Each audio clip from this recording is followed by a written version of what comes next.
From prescription pills to heroin and fentanyl, the state's opioid epidemic is growing and getting deadlier.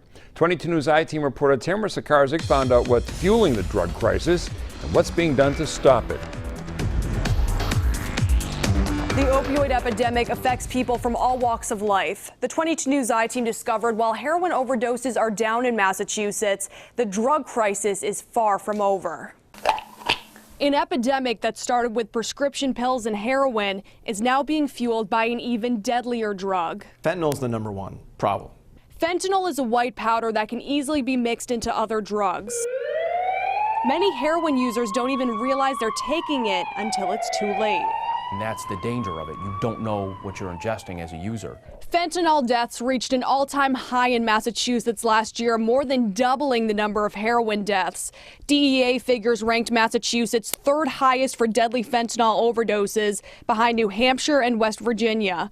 The 22 News I-Team went to Boston to talk to U.S. Attorney Andrew Lelling and DEA Special Agent in Charge Brian Boyle, both on the front lines of the epidemic. And both agree fentanyl is the biggest threat. A few years ago, seizing 1 kilo of fentanyl would have been newsworthy. It would have been a big deal.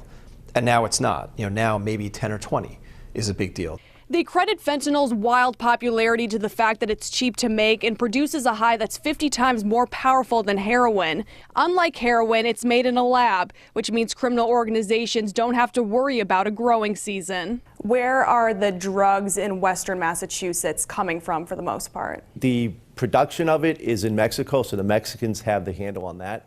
Some of the fentanyl is coming in from China as well. Fentanyl is funneled into major cities. Criminal organizations then mix it with other drugs, package it, and distribute it throughout the country. That's why Interstates 91 and 90 have made our region a hub for drug distribution. We are in a geographic location with 91 that operates north and south, and the Mass Pike that operates east and west, and it makes it very accessible for folks who are looking to purchase drugs from north of us or west of us. The district attorney is working with the DEA and state police to stop the flow of drugs. From September to November of last year, the DEA seized more than 160 pounds of fentanyl in Massachusetts. It's a double-edged sword. On the one hand, it's a tremendous success for us and the DEA to seize fentanyl in those quantities.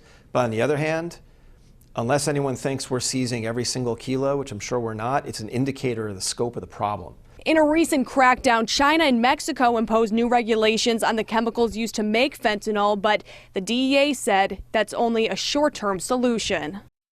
We've posted overdose statistics for Hampden, Hampshire, and Franklin counties on wwlp.com. I'm Tamara Sakarzik, working for you with the 22 News I-Team.